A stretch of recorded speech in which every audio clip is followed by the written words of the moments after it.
आप देख रहे हैं मी6 న్యూస్। అవినీతి తిమింగలం అడ్డంగా పట్టుబడింది. ₹1,00,000 లంచం తీసుకుంటూ ఏసీబీ వలకు చిక్కింది. సిద్దిపేట జిల్లా దుబ్బాక తహసీల్దార్ కార్యాలయంలో గిర్దావర్ 1 మన్నెం నరసింహారెడ్డి బుధవారం ఏసీబీకి పట్టుబడ్డారు. మండల పరిధిలో అప్పనపల్లి గ్రామానికి చెందిన రైతు కుంభం రాజిరెడ్డి నుండి సుజాత పేరు మీదికి సర్వే నంబర్ 257, 259, 266, 275, 287లో గల 3.25 గుంటల వ్యవసాయ భూమిని వారసత్వంగా ఎక్కించేందుకు ₹1,00,000 లంచం డిమాండ్ చేశారు.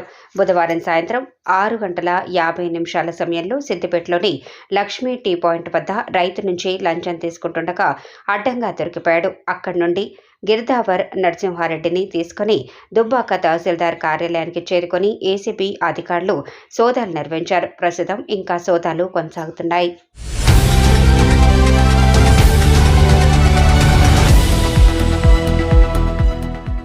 आप देख रहे हैं मी6 न्यूज।